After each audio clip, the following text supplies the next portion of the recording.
In Part 1, The Modern Man Inner War, the author discusses the conscience of the modern man, the crisis that has arisen in his existence, and the ways to overcome it. The man of the modern day is not the weak man, since he is not a strong man. His strength is scattered, and this makes him weak, dragged in every which way, fragmented by noise, still exhausted by constant stimulation, disoriented by messages which tell him to feel everything, desire everything, pursue everything, and invest nothing. The strength has not been taken off men. It has been diluted. No man lacks an hour of feeling it, a quiet dissatisfaction, a sense that something is off. Life is not a meaningful busy one. That is always hard work, yet slow going. Motivation is temporary, and discipline never comes in entirely. It is not my failure as an individual. It is a structural one. It is a system that is created to maintain an attention divided, emotional, and purposeless. Motivation is not the starting point of self-improvement among men. It begins with clarity, having a straightforward glance at the internal conflict that occurs between impulse and intention. Emotion is at the core of this war. It is not emotion, but uncontrollable emotion. Anger without direction. Desire without restraint. Fear without analysis. Pleasure without limits. This was the insight of the Stoics many years before modern psychology attempted to rebrand it. A man who is incapable of controlling his inner being will never have a chance to control the surrounding environment. Stoicism does not mean the repression of emotions. It is emotional mastery. It is the science of not allowing external things to govern inward order. The world is never going to be orderly. People will disappoint. Plans will break. Progress will stall. A man who waits until circumstances are perfect to take action will never take action. Stoicism does not just teach that, but control what is yours, give up what is not. Responsibility of his reactions has to be the first thing that man has to reclaim, not blame. Responsibility. Blame looks outward. Responsibility gazes inwards. Two men may encounter the same tribulation and come off with totally different results. It is not circumstance that the difference is. It is interpretation. The majority of men do not understand how much energy they are wasting in responding, reacting to opinions, reacting to setbacks, reacting to boredom, reacting to temptation. It is natural to react. However, it is costly. It devours attention, vision, and drive. The use of power starts as reaction is substituted by response. Response requires space. Delay between action and stimulus. That space is discipline. The next battlefield is focus. Attention has turned into resistance in a distracted world. Alerts, media, infinite consumption, unceasing comparison, these are not benign. They condition the mind to desire something new and stand against profundity. A distracted man is always busy, but hardly effective. Focus is not about doing more. It is doing so little with passion. One task, one direction, one standard at a time. The self-disciplined man does not inquire of what now feels good. He asks what moves the needle. He knows that development is achieved by good consistent focus and not frenzy.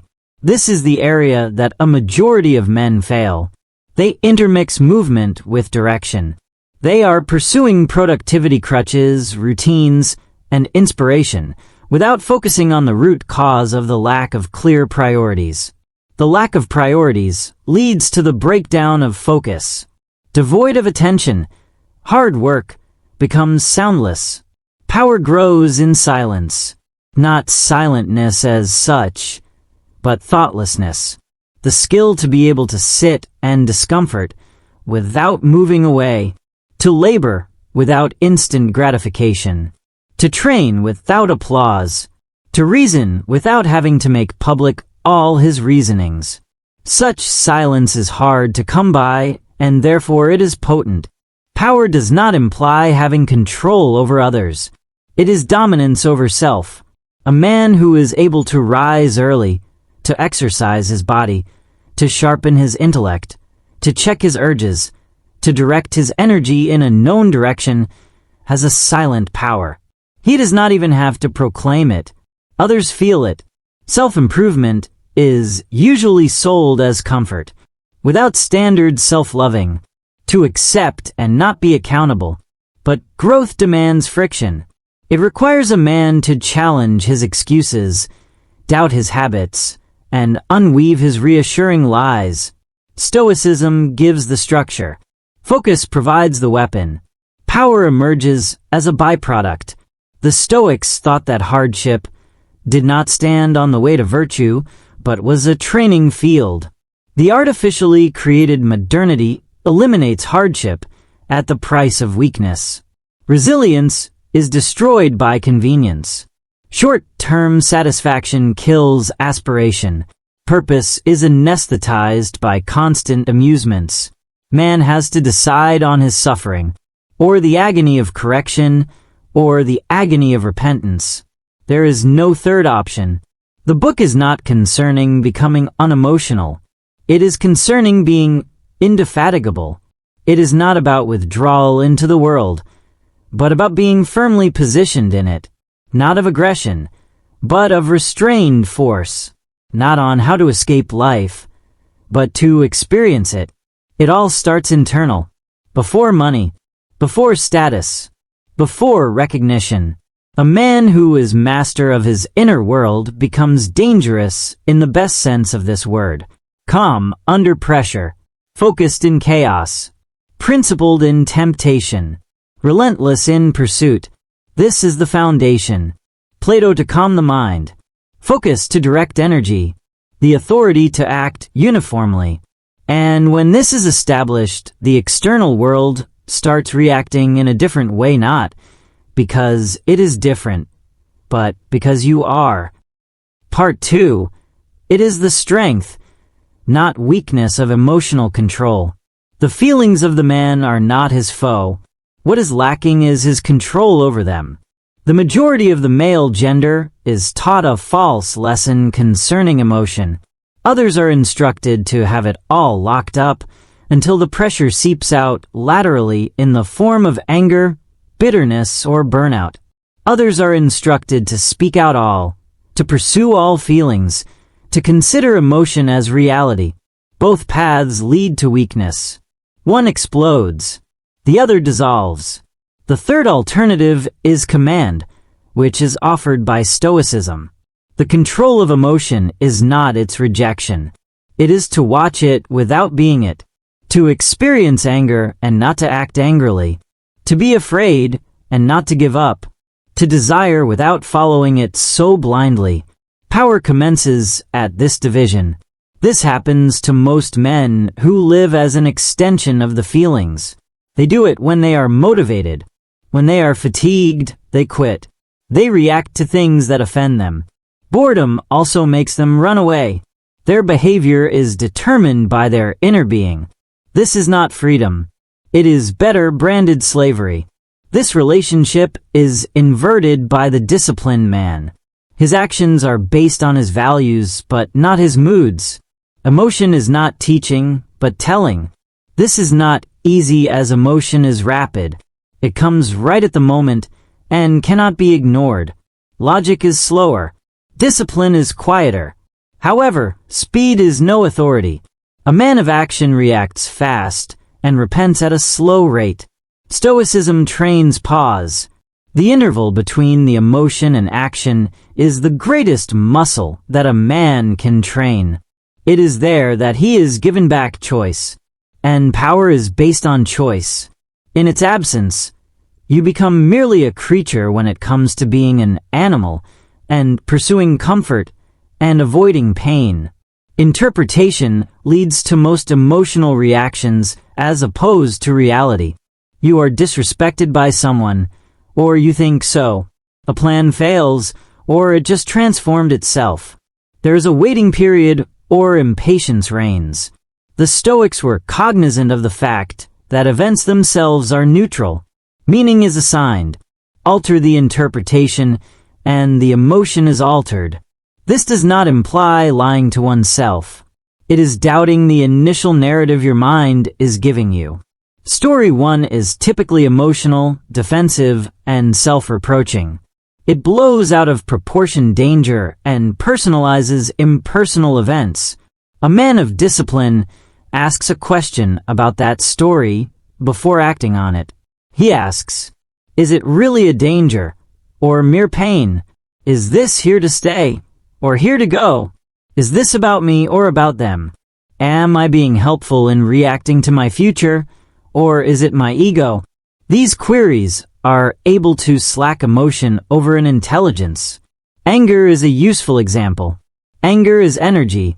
Unchecked, it ruins relationships, impairs judgment, and brings regrets. Governed in the right direction, it becomes fuel. It was the lesson of many successful men to change rage into concentration, training, and motivation rather than brutality or anarchy. The problem is not anger. This issue is impulsive expression. Fear is similar. Fear is not weakness. Fear is feedback. It emphasizes danger, indeterminacy, and margin of increase. A fearless man is a daredevil. A fear-ruled man is paralyzed. The ruled man hearkens to fear, cuts out the lesson, and makes a go. Confidence also depends on emotional control. True confidence is not about hype and always being positive. It is an offspring of predictability of self, being informed that however you feel, you will do what is right. That credibility creates self-confidence. And self-trust is unswerving confidence. The majority of men do not feel confident about themselves. They vow defiance and violate. They establish norms and go against them. They unconsciously come to disbelieve their intentions in the course of time. This brings about internal weakness, not seen by anyone, yet strongly experienced. Stoicism corrects this by reducing the discrepancy between the will and deed. You do less, but you do them regularly. You say less, yet you do more. You cease to haggle with your urges. Silence becomes a tool here. Non-reaction to provocation. Complaining is not an option. Plans are not broadcasted but kept in silence. Silence builds gravity. Men who talk when they need to are listened when it happens. It is the place in which the power starts appearing on the outside. When a man is grounded emotionally, people will feel. They test him less. They respect him more. Not because he insists on it, but because his presence is constant. He does not ascend and descend with situations. He does not have to control the discussions and prove his ego every moment. Power is calm. Emotional endurance is the other important thing. Life will hit you repeatedly.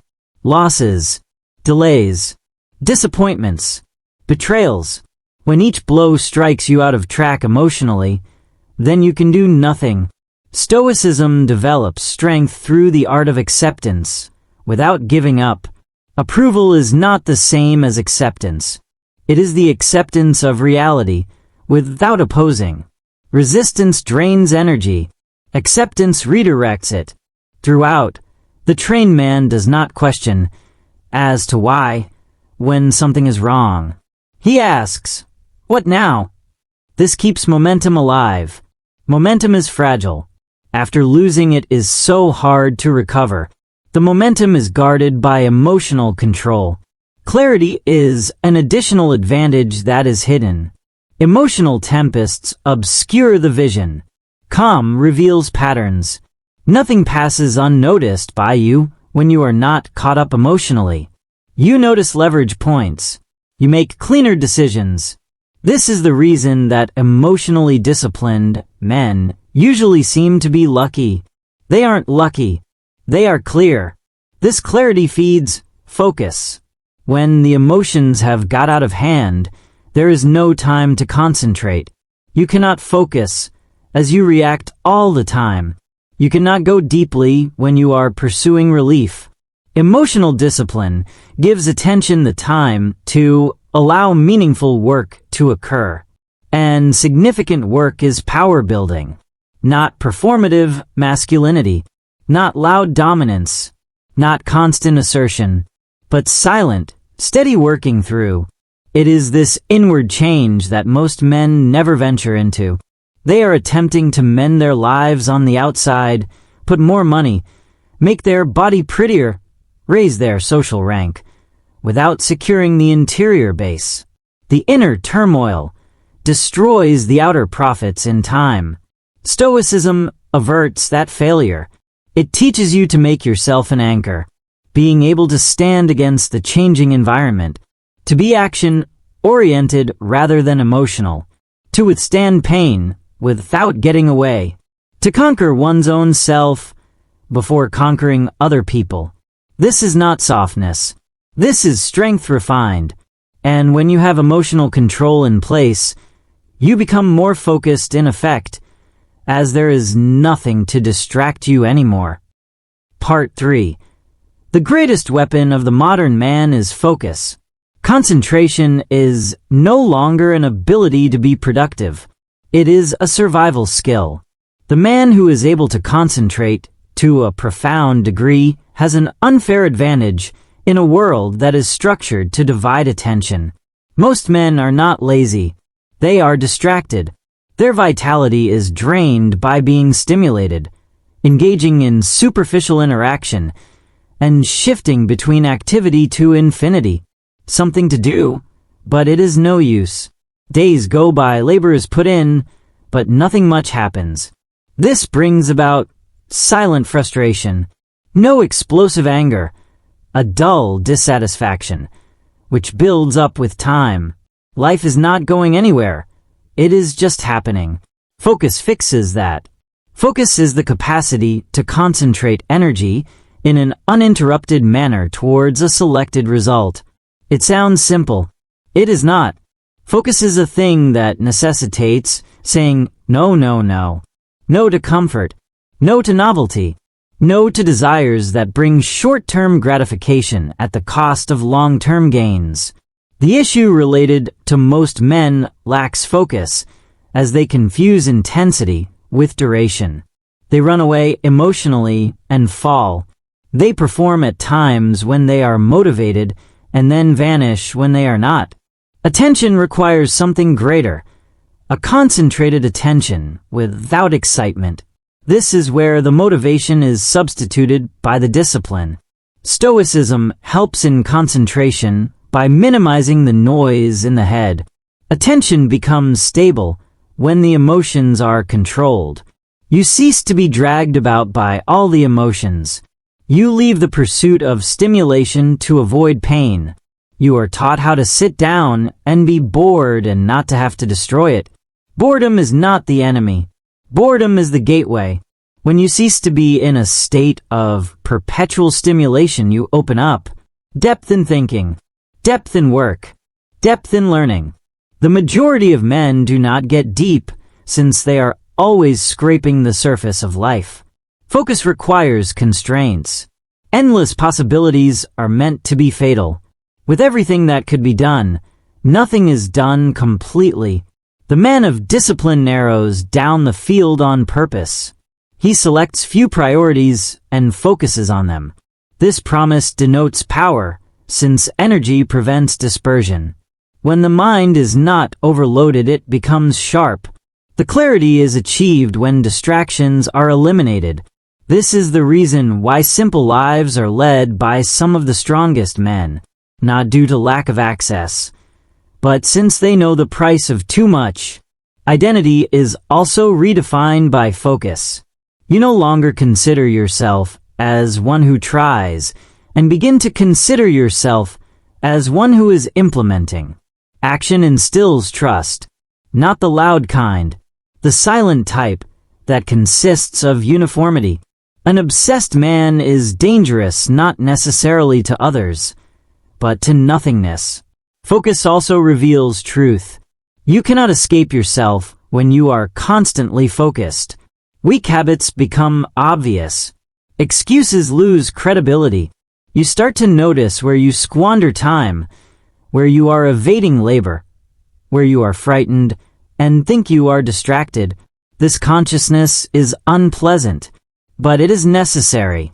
Majority of men do not distract themselves as they are lazy, but because focus confronts, with limitations, with responsibility, with the distance between them and where they desire to be.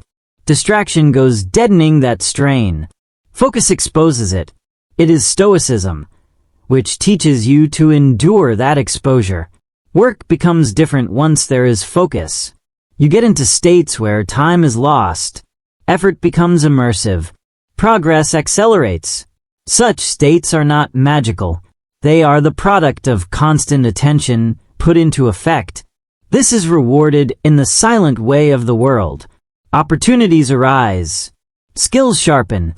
Reputation builds. When others are jumping on fad after fad, the dedicated man multiplies. Decision-making is also made easier by focus. Making decisions is not a challenge when priorities are clear. You no longer ask, "What shall I do?" but ask, "Does this service my end?" Otherwise, it is thrown out in an undramatized manner. This assertiveness generates momentum. Momentum is fragile. Focus protects it. Each distraction moves the progress back a bit. This is disastrous in the long run. The creator of momentum is the concentrated man. His environment is designed by him. Notifications limited. Inputs curated. Time blocked. Not because he was being rigid, but respecting his attention. Attention is life. What will grow depends upon where you put it. Without the ability to focus, a man is unable to accumulate power. His efforts dissipate. His goals remain ideas. His potential is a hypothetical one. However, when concentration is exercised, sharpened, and guarded, all is different. You do not do so much, but you earn more. You come less quick, though you come far. You cease to be productive and begin to give results. And when attention is gained, power must also come, but not as force, as presence. Others feel it. They sense the depth. They notice the consistency. They respond differently. This is not accidental. Natural outcome of discipline attendance is itself. And this attention, when learnt, is the principle of commanded force, the power to do things when they are most needed. Part 4. Power is achieved, not taken. Power is misinterpreted as weak men attempt to exercise it, and strong men do not have to. The majority of individuals equate power to dominance, volume, aggression, or control over other people.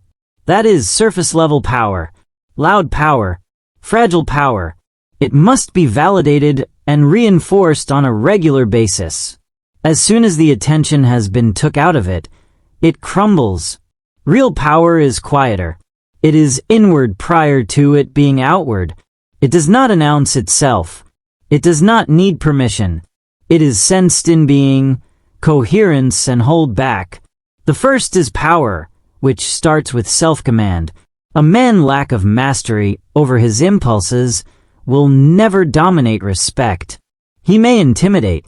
He may impress briefly. However, threat evaporates and memorization is cheap. Credibility is something that is generated through self-command. Alignment brings about credibility. Your deeds are equal to your words. Nor is there a disparity between your norms and your conduct. Your responses are in line with your values. This correspondence produces gravity. People trust gravity. They do not have to be persuaded of it. The power that most men are in search of is external, as they lack internal power. They seek signs, status, titles, money, attention as a way of compensating internal instability. External force, which has no interior constitution, fails when subject to pressure. Stress exposes character. Difficulty reveals cracks. That structure is constructed by Stoicism. It teaches you to remain calm in case of uncertain results, to be able to act intentionally and not on impulse, to be able to endure pain without grumbling. These traits accumulate. They develop over time a man who is dependable in a critical situation. Reliability is power. Focus channels that power. Unfocused strength is waste. Similar to undirected brute strength, focus gives power shape. It determines their location of energy, the time when it is used, and when it is not used. A goal-oriented man is not responsive to all challenges. He chooses his battles. It is manliness to select battles. Power is another thing that needs to be restrained. The power to do and decide not to. This is where many men fail. They mix self-control with frailty. As a matter of fact, restraint is the symptom of surplus capacity. You do not hold back what you do not have. It is not the passive man who is able to stay quiet whilst others lose their cool. He is unsafe in the fact that he is not predictable. He does not move emotionally. He moves strategically. This vagina de fiesta is respectable. Consistency is also used to construct power, not intensity. Blaze dies quick and dies. It is consistency which builds silently. The man who comes out day in day out, no matter the mood, weather, or recognition, is the one that gains momentum that no one can match. Over time, people notice. Not out of any desire on your part to be noticed, but because outcomes speak. Power is cumulative. Every decision, which is made in a disciplined manner, supports the next. One boundary makes the next stronger.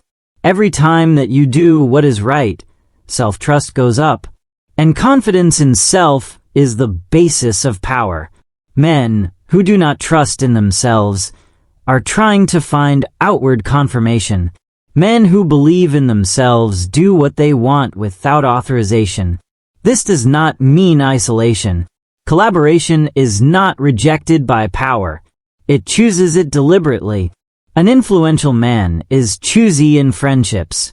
He places competence in preference to popularity, integrity over convenience, short-term profit maximization, long-term alignment. He knows that power is drained away through bad company. Environment matters.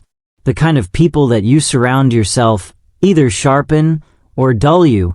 Stoicism is the lesson not only to take what you cannot change, but also to stand out of what pollutes you. This is not arrogance. It is hygiene. Power too needs to be physical, not because of beauty, but because of ability. An abused body restricts stamina, self-belief, and strength. During physical training, there is discipline taught through repetition. It reveals weakness in a truthful manner. Nothing is quick in weight loss. No excuses under effort. The mind finds its way to the body. Men who work out continuously form another affiliation with discomfort. They stop avoiding it. They are taught to breathe out of it, to hold myself together and keep the body tense. This is reflected directly into resilience of the mind. Unresilient power is fragile. The other misconceived aspect is patience. Weakness has the form of impatience. It forces premature action. It compromises organization to hurry. The strong men would wait until the situation aligns, then they move strongly. This patience is not passive. It is active observation, preparation, positioning. When act is taken, it is sterile and conclusive. Power is also manifested in communication. Not so much talking, but talking accurately. An insecure man is the one who speaks a lot. An attentive man is one who knows when to use words sparingly. Silence creates space. Space creates weight. Words that are infrequent are heard differently. Real authority does not overstep. It does not overextend. It does not chase everything. It knows that no is strength-saving, that rest is strategic. Performance is supported by that recovery. Burnout is not dedication. It is mismanagement. The disciplined man is the one who uses his energy as a limited resource.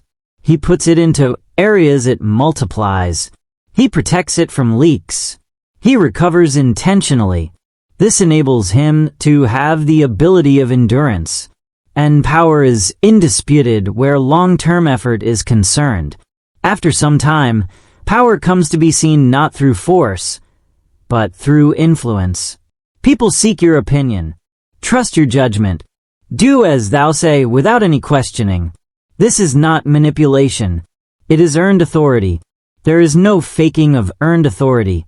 It is a result of decades of training, concentration, control, and discipline, of following the difficult way where the easy one might have been taken, of standing his ground when it would have been the comfortable thing to do. Power built this way is calm. It does not rush. It does not prove. It does not shout. It simply exists. And when a man knows this, he abandons the pursuit of power and begins to become one. Part 5. Discipline is freedom in disguise. Majority of men do not comprehend the concept of discipline since they only observe the tip of the iceberg. They perceive regulations, traditions, hierarchy, monotony. They view mournings, deprivation, sufferings. Discipline to them appears as limitation, like a cage, like a loss of freedom. As a matter of fact, the cage is in discipline. Man in the absence of discipline is a slave to his urges. He wakes up at his own pleasure. He works when he is motivated. He trains when he is inspired. When pain presents itself, he sleeps. Appetite, mood, and circumstance are controlling his life. That is not freedom. That is reaction. Punishment turns the tables. You make a choice beforehand how you will behave, however you feel, and you eliminate constant negotiation. The fatigue of decision-making goes away. Excuses lose power. Energy is conserved. You no longer argue as to whether to do it, you do it. This is liberation. This is upheld through Stoicism, which educates us to be hard on ourselves out of choice, not as punishment, but as training. When you purposely create discomfort, cold mornings, hard exercise, narrow-eyed concentration and work, inoculation is made against the vagaries of life. You do not find it difficult anymore. It gets like old home. One gets used to pain, gaining confidence. This kind of confidence is not similar to bravado. It is quiet, stable. It is not subject to praise or criticism. You are confident in yourself because you have witnesses. When it was difficult, you have appeared repeatedly. Time is also reinstated by discipline. Unchecked men are in a hurry, feel overwhelmed and lagging behind due to lost hours without awareness. Diversion atomizes the time into uselessness. Discipline is a sort of focus that gathers time in 3 groups of deep work, recovery, and progress. No more questions where the time flies. You decide where it goes. This creates momentum. Resistance decreases with momentum. It is all so difficult due to resistance. When one gets going, they will find it easier to work, not because the task has been made easier, but because there will be less friction. Identity is also honed by discipline. Every serious measure is a vote to the man you are making. Lose too many votes, and your own self is ruined. Maintain sufficient commitments to self, and identity solidifies. You no longer look at discipline as something that you perform, but view it as a part of you. This change of identity is essential. Men who are dependent on motivation do not live a consistent life. Identity-dependent men lead a predictable life. Predictability is strength. It allows planning. It allows long-term thinking. It permits pressure and collapses not. Priorities are also explained by discipline. In cases of scarcity of time and energy, you have to make a choice. What or who is important comes to the surface. What doesn't fades. You cease to play that it really mattered. Such clarity eliminates anxiety. It is not that life is hard that many men are anxious, but due to lack of focus. Too many obligations. Too many inputs. Too many options. Discipline dispels such clatter. The other misconception of discipline is that of rest. Training the rest is not a luxury. It is intentional recovery. Sleep, solitude, reflection. These are not escapes. These are tools. It is not to avoid work, but to do it better, so a man sleeps. This prevents burnout. Burnout has been extensively discussed as an indication of working excessively. More frequently, it is the aimless working. Purpose makes effort to be aligned through discipline. Endurance goes along with meaningful effort. Dignity is also guarded by discipline. It is a silent nobility to do what should be done and not complain. In not advertising struggle. In not seeking sympathy. This does not imply emotional suppression. It means emotional maturity. You work with your duties. People notice this. Not soon, however, but sometime. Respect accumulates slowly. Just like strength. Just like trust. Boundaries are also hardened by discipline. You say no more often. Not in a proud way, but in a clear way. You know what failure to concentrate costs. You guard your time, energy, and attention. This boundary setting is discomforting in the initial stages. However, with time it becomes natural. Others adjust. Consistency is a response of the world. The devout man is not dogmatic. For him, he is flexible since his base is firm. He can bend without breaking. He is able to adapt without going astray. This is real freedom. The ability to do anything you please at any time is not being free. That leads to chaos. Freedom is the ability to do what should be done irrespective of the situation. The capacity is developed through discipline. And when discipline is established, the power is held together. Focus sharpens.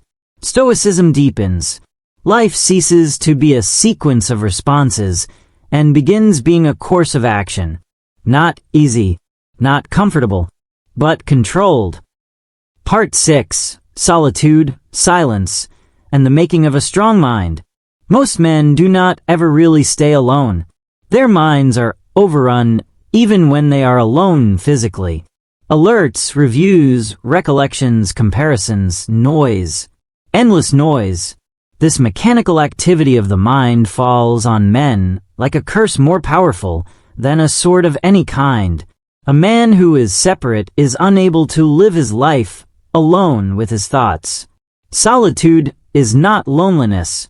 Loneliness is lack of connectedness. To be alone with self is there. The difference matters.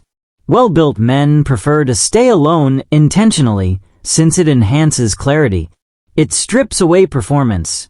In isolation, there is no spectator, no validation, no distraction, only truth. And truth is painful when you have been hiding yourself. Majority of men cannot afford to keep quiet, since keeping quiet reveals patterns. It reveals habits. It reveals the places of time wastage, where labor has been inefficiently used, where fear has been masqueraded as being busy. Noise hides weakness. Silence reveals it.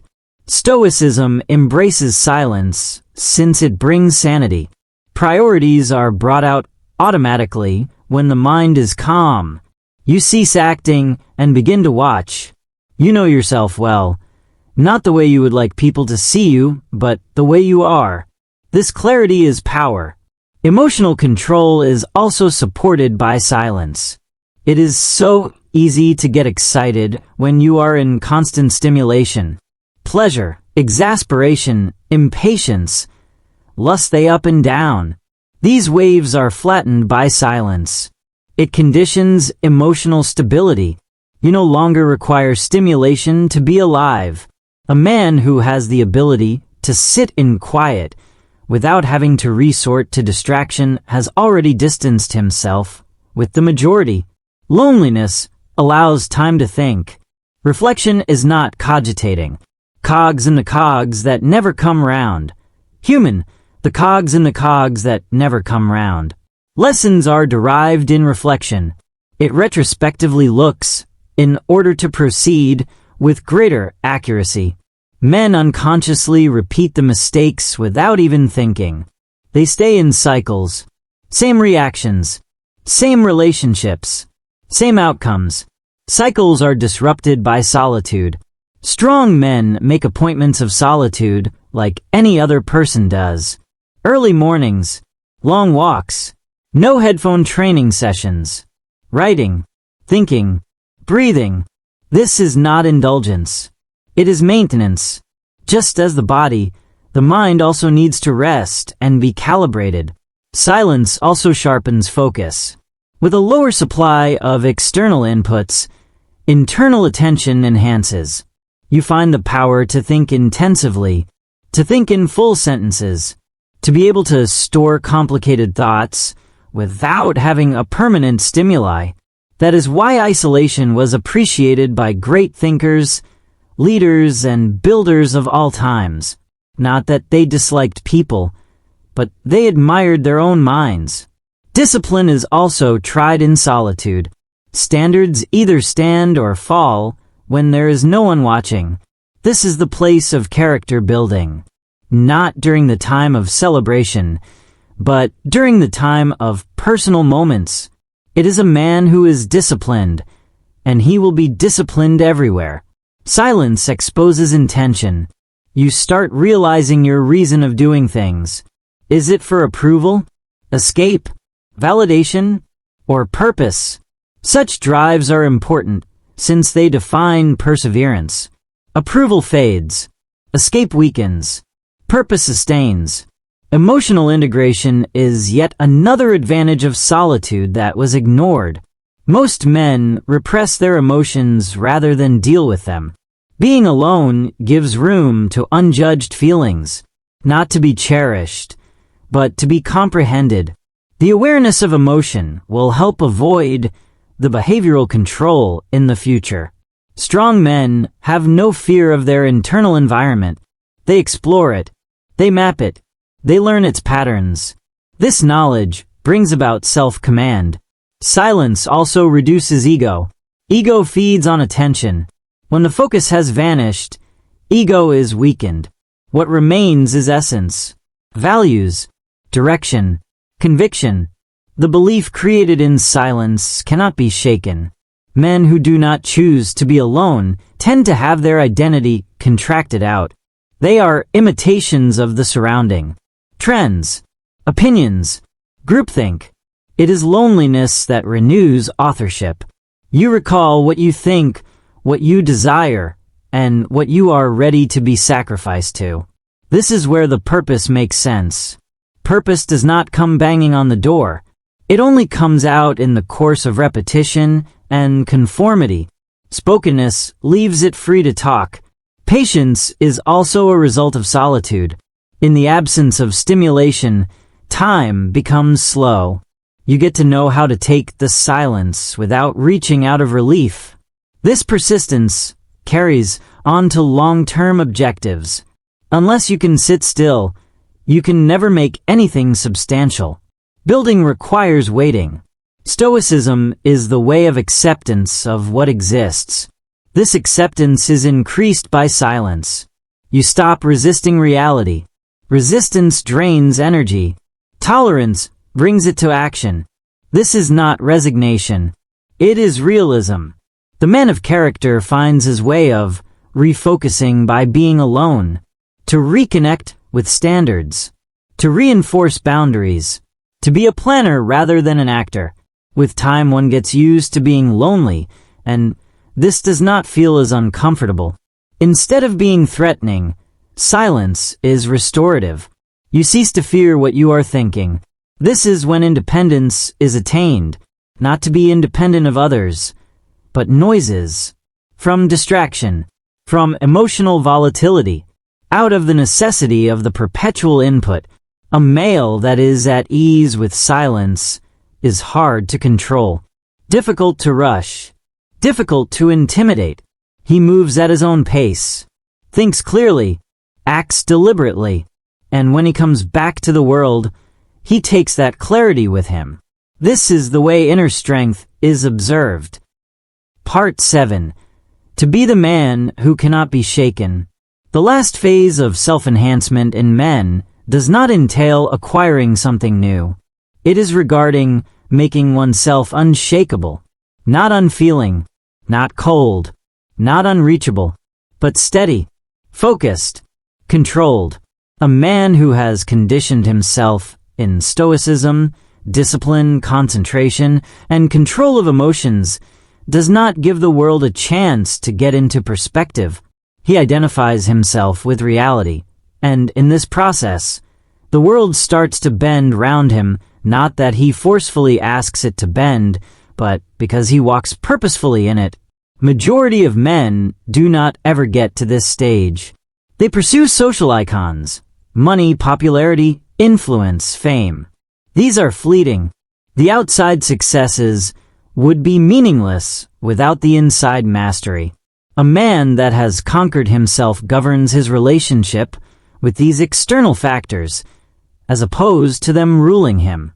He is able to win or even lose in his materialistic way and still be calm, tactical, and progressive. Consistency and not intensity characterizes unshakable men. Courageous or disciplined actions from one occasion are beautiful and momentary, and what remains is repetition, day to day, under circumstances beyond the ability of others. The cold mornings, the grueling workouts, the awkward discussions, the chores no one prefers to have. This is the place that character sets. Here is where strength invisibility is visible. Choice is a major ingredient of this mastery. The immovable man understands that there is no action that he cannot perform to use his powers, to give him powers over himself. He does not respond without thinking, but rather chooses his words carefully. Instead, he opts to focus rather than to be distracted, to be patient instead of immediate, to work rather than to avoid. These individual decisions are minute, but when added up they are incredible results. This choice is offered by Stoicism. It teaches that things are unbiased. The mind has been given that meaning. Suffering is not necessarily destructive in nature, it is food to be grown upon. Stoicism is a philosophical doctrine taught by a man to perceive problems as trials, failures as educations, and misfortune as the smithy of his inner power. He can give away power on a voluntary basis, but nothing can be able to take away power. Everyone has to be disciplined in order to implement these decisions.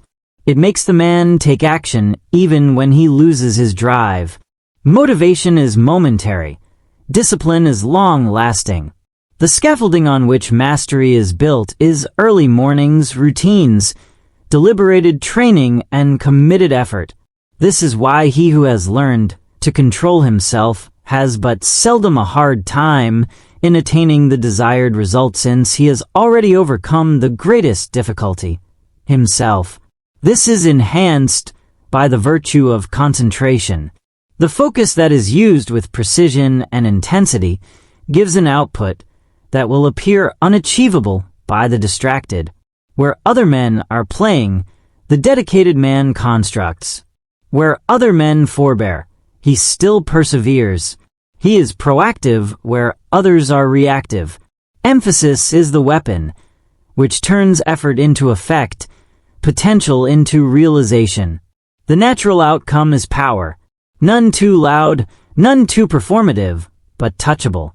People notice presence. The power is impinged, not demanded. One puts faith without doubt. The reason is that the personal mastery of the man comes out. Stability, power, and clarity are sensed by the others, and they are attracted to it. But excellence is not perfection. It is concerning the mastery of the internal world, despite the disorder in the external world. It is of bearing misery patiently, concerning not being afraid to make perilous decisions, regarding doing what is right, even when nobody is keeping a watch. Men who are weak are outcome-oriented. Intense men gauge themselves in terms of process. The process is unshakable. The results are changeable but not to the wholeness of the path. Integration is the last level of self-improvement. Stoicism brings emotion into line. Focus channels energy. Discipline enforces action. Truth is expressed in silence and solitude. And these combined make a man whose inner world is his stronghold. He does not require external validation all the time. He does not break down when stressful. He never pursues distraction.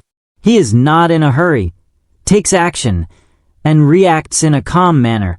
At this level, men do not struggle with others in the outside world. They rival themselves among themselves. Each day is a chance to develop the habit, develop the mind, and gain influence. Challenges are all challenges of character. All interactions are also a place to train calmness and patience and accuracy. This is the man who dictates life and not life dictating him. He does not fear discomfort. He does not crave approval. He is not afraid of being responsible. He suffers. He does not give in. He concentrates. He takes action. This mastery of the inner self is the natural result of power, respect, influence, and success, rather than an attempt. Becoming this man is not easy. It is something that has to be done intentionally. It involves being forced again and again to face inadequacy. It involves being at peace with badness. It requires time and constancy. The reward is, however, beyond measure. Living by principle, not impulse, mastery, not reaction, presence, not chaos. Therefore, the path of self-perfection in men is not one of perfection. It is concerning growing immovable, on being able to command and not demand attention, of acting without being impulse, on leading a purposeful life in a world that has been created to divide, distract, and disempower. This is the contemporary man who succeeds, the one who is unswerving in storms, the man who is a silent mighty builder, he who has conquered the inner world, that he has conquered unconsciously the outer world, the man who cannot be shaken,